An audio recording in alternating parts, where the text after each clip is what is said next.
common question leaders ask is, how do I motivate and engage my people?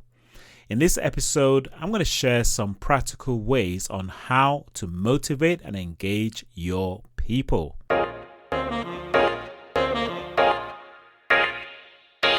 Welcome to Business Leaders Coach, where we educate, enable, equip, and empower you to become the best leader that you can be. My name is Toyo Shumbi, founder of Business Leaders Coach, where we work with CEOs and leadership teams, moving from startup to scale up. And on this podcast, I bring you practical steps, tips that you can apply in your leadership today. We draw wisdom from some of the best business books. We bring on guest entrepreneurs and authors as well. And you can go to businessleaderscoach.com/podcast to subscribe, so we can send you episodes as they come out, and also some of the templates or tools that we might use in subsequent episodes. You could also watch this or listen to this on YouTube if you want, and also you can subscribe there as well. Today I am talking about how to motivate and engage your people. I remember a lot of times when I have traveled to different locations, different offices where I've either delivered some training or coaching some of the leaders there.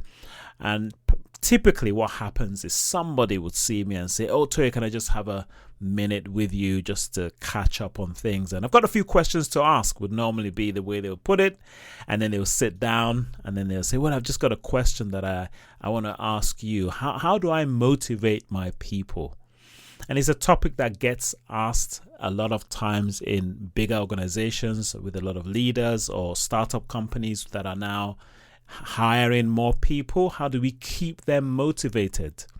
Well, today we are going to look at 3 areas where this can happen, and in the 3 areas with some practical steps after. So we are going to sort of talk about, first of all, what is motivation.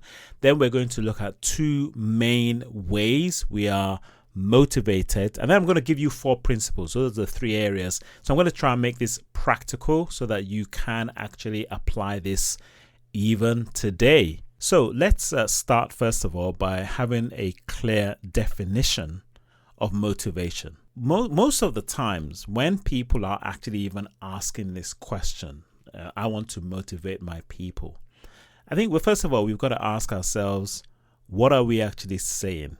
You know, what does that actually mean? And if that's a question that you've asked yourself, what does that mean to you? What is it that you are trying to achieve by asking that question? Here's what I have discovered. 9 times out of 10, it's either one of these. It's I want to see people using their initiative. You know, that's mainly the reason why the leader is asking this question about how do I motivate my people. Another one could be, I want to see people hungry to do things. You know, I want to see them, you know, they're interested in it, they're engaged in it, they're doing it proactively. In a way, it's the same thing, isn't it? By using their initiative. But sometimes they use that word, I'm hungry, right? Or I want my people to be driven, or I want them to be ambitious, or I want them to be go-getters. Now, all these can be put under that idea of seeing motivation in action. But what does motivation mean? Now, the person who has done perhaps the most research on this topic of motivation is Edward Deci.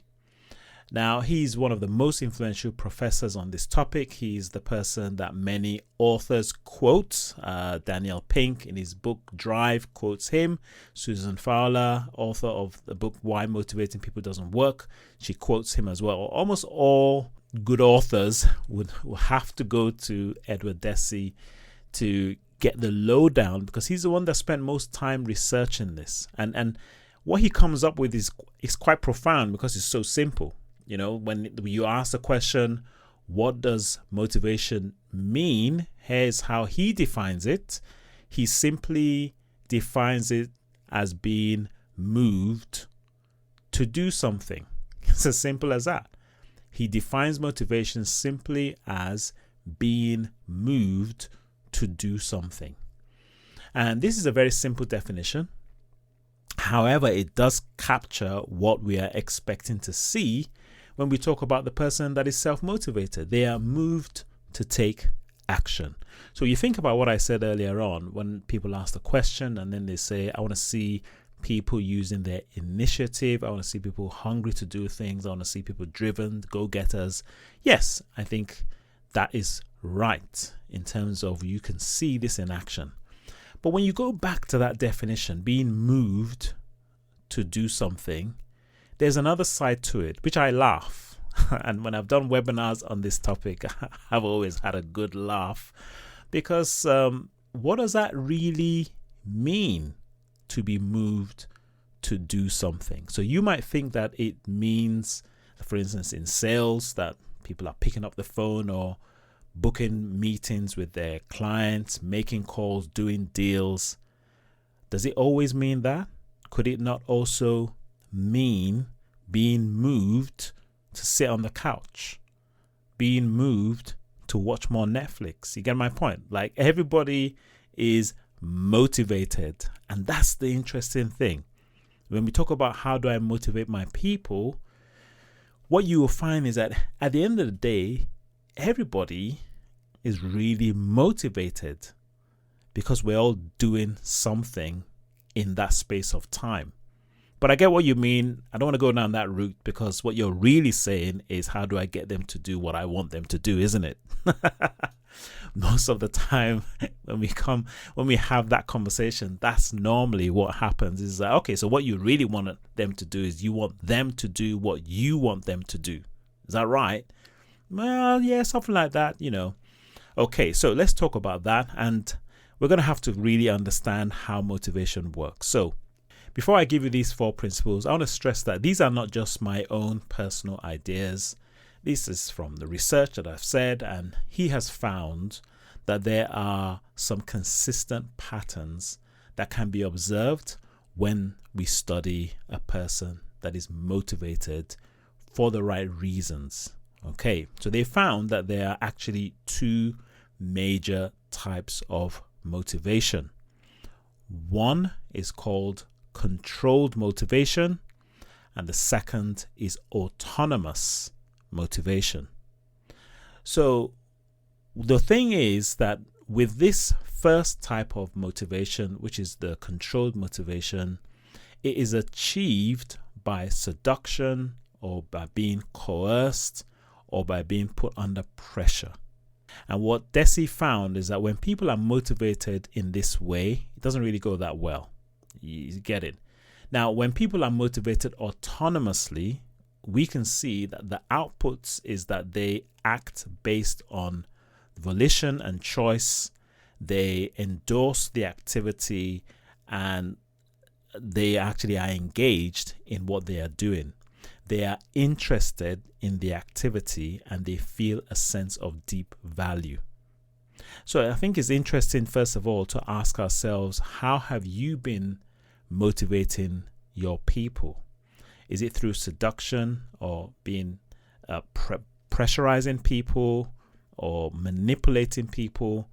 And in some cases, and this is the part where it does get a bit controversial, because especially in sales, incentives and things like that, they do play a part in motivating people. But you've got to really ask yourself, how often do you have to keep regurgitating an incentive in order to get people to move? So are they really moving for the right reasons, and are they choosing to move on their own? If you didn't actually dangle that carrot, would they move? And that's a deeper thing to really reflect on, because I think you can get people motivated to start things, but to maintain, there's got to be a higher purpose. So in the same way that we can say that everyone has a choice, this is going to have to be your choice.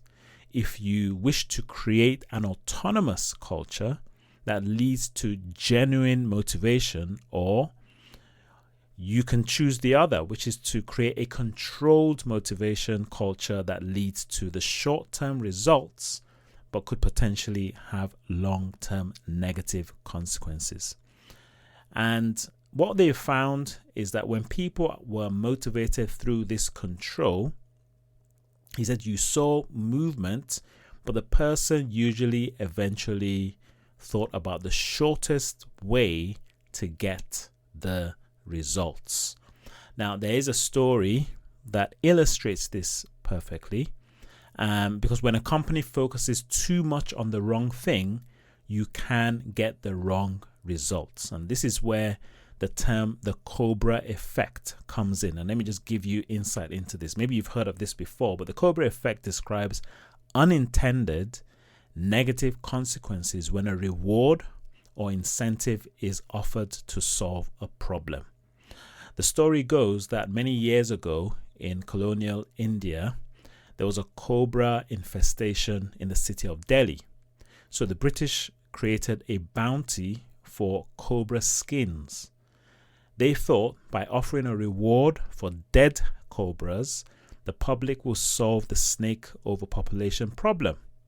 But instead of capturing these feral cobras and killing them, people started farming cobras for their skins. That's interesting, isn't it? So the British eventually got wise to the cobra farming industry and cancelled the bounty. But with no bounties to collect, the cobra farmers set the snakes free into the city, making their infestation even worse than before. It's from this that we have the term the Cobra effect. And I remember long ago when I used to work for a company, and the target was to get rid of a particular business machine, to which we were giving it away for free for a certain number of days for them to use it. And then the whole idea was that if they maybe start to use it, maybe they fall in love with it, and then they end up buying it, or they end up going on some kind of subscription fee for it. And so the whole idea was just get as many out there, right? And we would have a great month where people would get a lot of them out there. The numbers are high, but in about a month or two later, a lot of these machines came coming back, And so when people are motivated autonomously, when the idea is that this is what I'm doing, I'm engaged in this, I'm not just doing it to get an instant result, because that's the problem that we had, was that we were just looking at things that month, and that's what happened, right? And so you see that when we are motivated for the wrong reason, for the short-term gain, it doesn't actually lead to long-term success. When people are motivated autonomously, we find that they end up being more creative, they end up problem solving, their performance increases, they have more positive emotions, and they end up with better psychological and physical wellness. And so today we're going to share with you 4 simple principles that are key to motivation and engagement. And I don't want this to be theory, and so I would really want this to be practical, so that it's something that you can actually apply even today. Because as people leaders, it's vital that you begin to appreciate the scientific evidence and the research on these topics. And I would encourage you to start looking at this, because if this is an issue, then you've also got to understand that there's now a lot of science that has helped us to understand how we operate as people. And as I tell anybody that I coach or train, become a behavioral scientist, because it's going to help you lead your people more effectively. Okay, so the 4 principles are something that I call P.R.E.P. P.R.E.P. The P stands for purpose, and that we need to engage our people, connecting our people with something meaningful. The second is R, which is for responsibility, and who owns the responsibility. The message to all your people is that the responsibility is yours. E is for engage, to empower, and that's what you can help do with your team members. And the P, the final P, is personally develop yourself. You need to have a development plan. So let's quickly go through that and then give you some practical tips of how you can engage with this P.R.E.P acronym. So first of all, we start with purpose.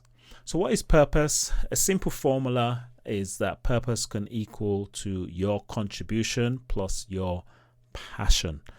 Now, I hope that as an organization, you have a purpose statement that articulates what you are all about. And so it's really important now for a company to have a clear purpose.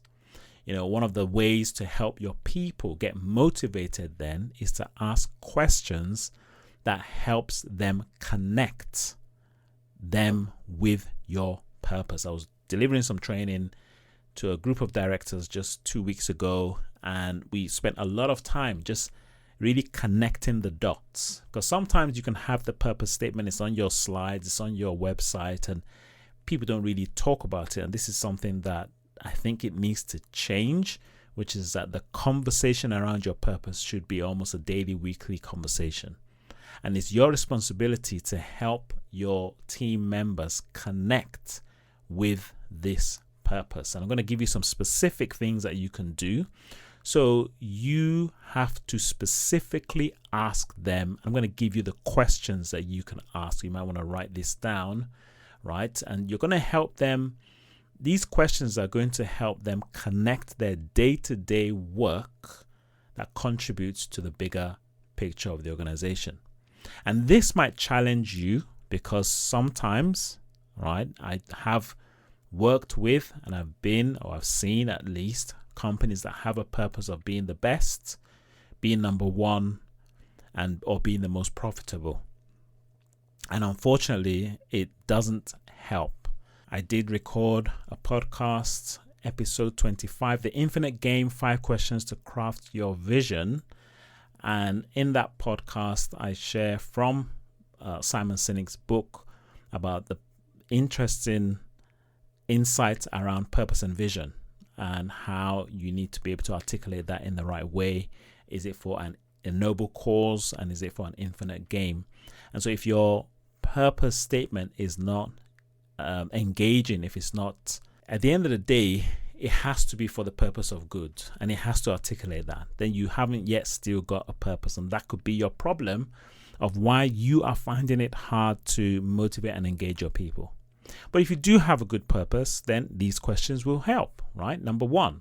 So you want to ask questions in these 2 categories. The first is around their contribution, right? And you might even want to do this first with yourself to see how you are engaged with the purpose. The first question is, in what ways do you identify with the organization's purpose?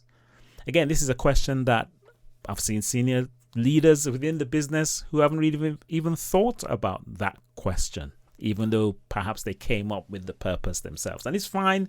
We've seen many of this happen. Hopefully it's going to change down the line, because I think this is a conversation that many organizations are realizing that it has to be important, and we do have more startups that are starting off with a clear purpose. But in what ways do you identify with the organization's purpose? Second question, how does your job contribute towards this purpose? Right, and that could be anybody. It could be the sweeper, it could be the cleaner, it could be, at the end of the day, the whole idea is that we're all on this together. We're all trying to achieve something. And so if your purpose is something that is out there to really do good, then you can connect with it. And a lot of times people they need an example of what a purpose statement might sound like. And so I'm just going to give you a few. Remember that when you're answering the question, what is our purpose? The question really is, why do we exist? Okay, so I'm going to give you a few examples of companies that have really thought this through, as you can use as a template. And then we'll go back to those questions, okay, so that you can sort of get an idea of how anybody in the company can still answer these questions. So for instance, in Disney, their purpose statement is to entertain, inform, and inspire people around the globe, right? Microsoft, to empower every person and every organization on the planet to achieve more. While Google is to organize the world's information and to make it universally accessible and useful, while Nike is to do everything possible to expand human potential. Now, with just a few of those examples, let's go back to those questions. So if you sit down with anybody in the organization and then you say, in what ways do you identify with the organization's purpose? I mean, that's just a huge question that everybody in that the secretary, I'm trying to just choose jobs that sometimes we might say they're on the fringes. Why should they be engaged with the purpose? No, they should. If the purpose statement is inspiring, you get it. How does your job contribute towards this purpose? Think about Disney, to entertain, inform, and inspire people around the globe. Think about Nike, to do everything possible to expand human potential. The salesperson selling the products to the customer is playing a role in that purpose.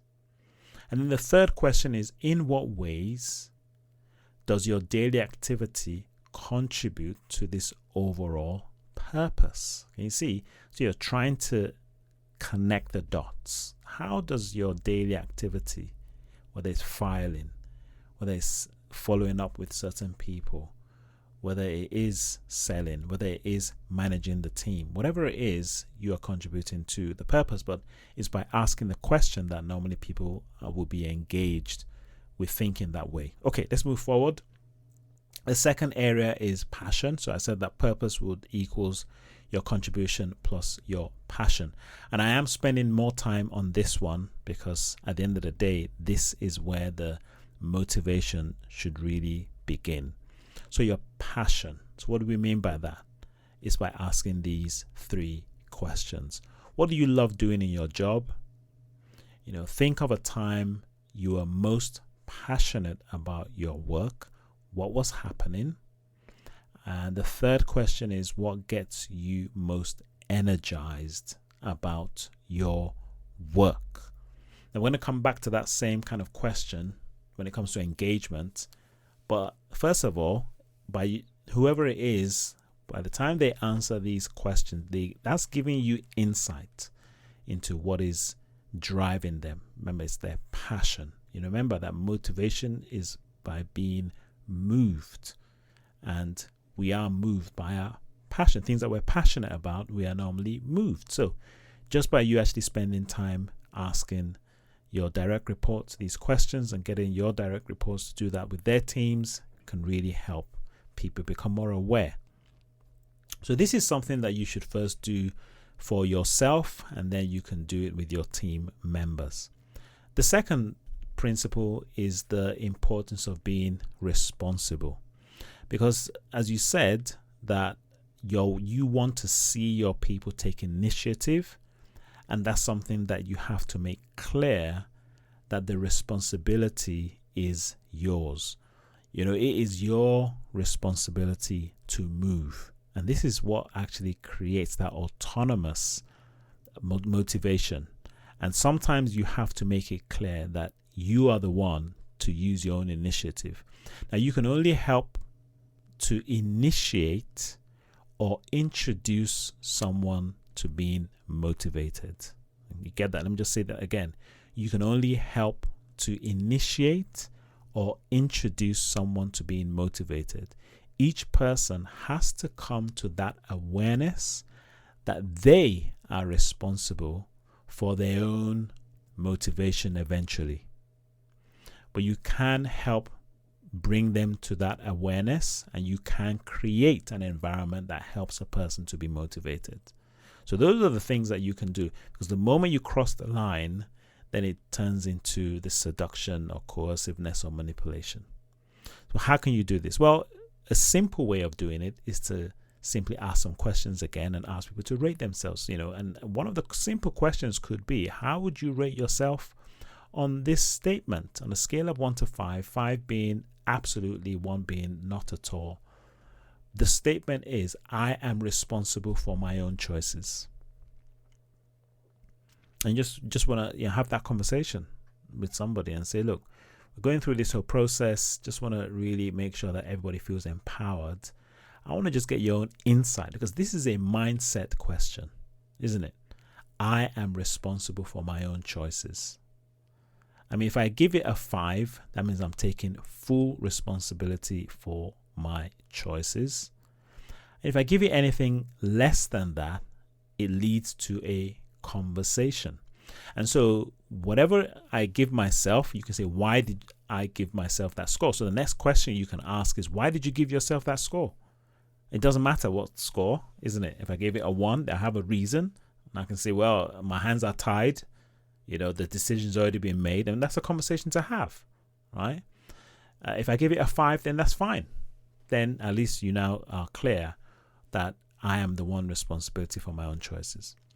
Third question is, what day-to-day activities are you responsible for? And this is the question that I think that you would need to really pay attention to, because I think that in many organizations today, things are so complicated, there's so much noise, that people are actually not aware of what they are responsible for. And this is the reason why creating checklists, bullet points, things like that, just to simplify, these are the things that you're responsible for. And you might be surprised what might come out of that. So this is something that you might want to do. Again, is sometimes this might be an overlooked question. The question is, what is required of me? It's not always known, especially in this current climate, right? What is required of me? Okay, so that's the second area. So we've looked at purpose, talked now about responsibility. Number 3 is engage to empower. Okay, engage to empower. Managers do play a huge role when it comes to engagement. As the saying goes, people don't leave organizations, they leave managers. Man, I think there's truth to that from my own experience. But at the end of the day, since we're talking about responsibility, it is still the responsibility of the individual. But this is where you do play a role. And so if we are going to help our team members, we might need to first establish where they currently are. And that's another conversation you might want to have in terms of their engagement level. There are different tools that you can use. Obviously, a lot of companies would use an ENPS score, but that doesn't always boil down to the individual. So that might still be a conversation to ask the individual, where do you think you are on a scale of 1 to 5? How engaged are you? And that could be a good way of having the conversation. But rather than also focusing on that, you also want to observe. And I think you want to go back to those questions on the passion, which is just about what is it that they are passionate in doing. Because one of the things that is always true is that we find engagement, or we find we are motivated when we are doing the things that we love to do. So one of the best ways to engage people in their job, apart from linking it to purpose, is to find out what their strengths are, right? What they enjoy doing, and see how often you can get them to do it, because that's how you can engage and empower them. Taking strength finders might be a good idea, and then sitting down and talking about their strengths.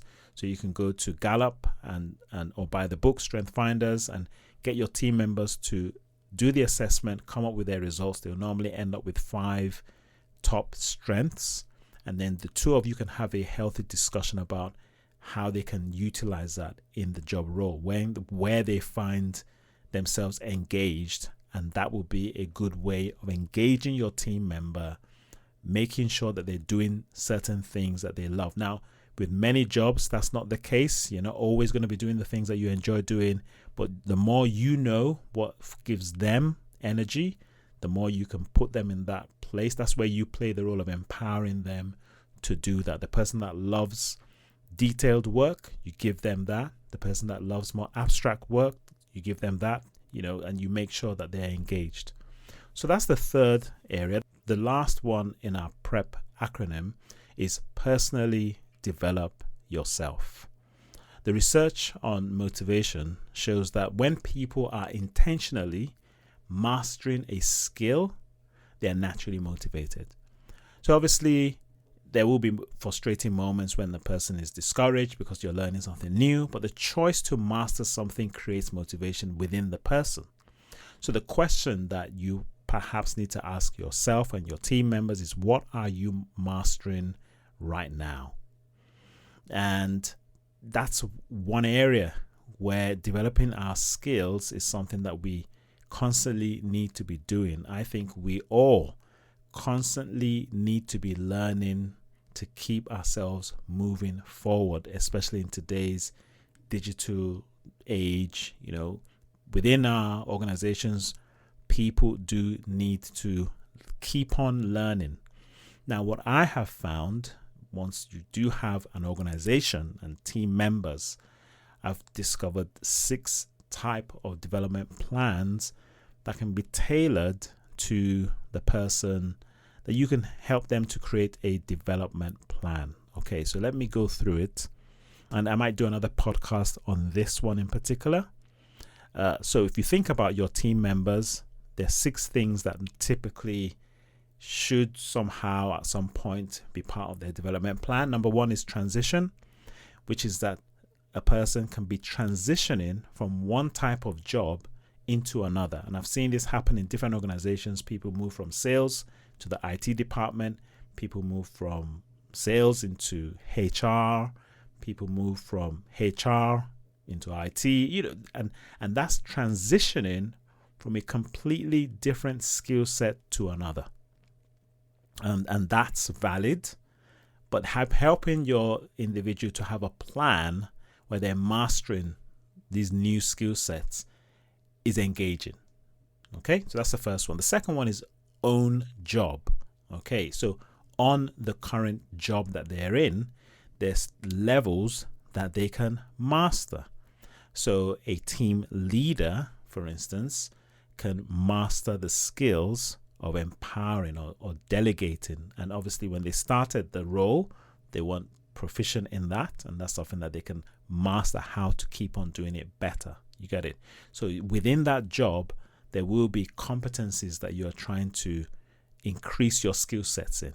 And that's the second area. And that you can develop a plan on that. The third is promotional. Now, promotional plan is where you are moving from one level to the next. So earlier on, I just talked about a team leader. And if you're a team leader and you're now going to transition into becoming a leader of team leaders, you see, that's a promotion. And so what skill sets do you need to start putting into practice or learning? And that's a plan that you can have, and your manager hopefully should be helping you to develop those skill sets and giving you opportunities, perhaps to lead the meeting, occasionally, different things like that. So there's that whole transition, and that will lead to your promotion into that next level of the job. Then we have the improvement plan. Now, the improvement plan, sometimes it's called the P.R.E.P, performance improvement plan. It's different from the own job plan because, to be more specific, the improvement plan means that there's been an assessment where you are below in some of the things that was expected of you. And so we want to bring them back up to at least standard. And that's the improvement plan. So you could be in a specific area where maybe through a 360 feedback, you got some low scores, or there were some things that you just weren't able to do that we thought you could do. And so it's now bringing you up to that level of standard. That's the improvement plan. And then you have the career plan. And this could be the long-term plan of where you are now and where you want to be in the next 3, 5, 10 years. And it's great if you have that kind of conversation and with your manager, or you have the conversation with your team members, so that you can begin to get them to build relationships. I've seen this happen also in different organizations where people have shared that I want to be here now, and then in the next X years, I want to also be doing this. And so you can already start to get them to start thinking, doing courses and things like that to build up their skill sets in that direction. And that's a longer term plan with the career. And the final one is succession. The succession is normally an agreed plan with either, say it's you and you are looking for somebody to succeed you.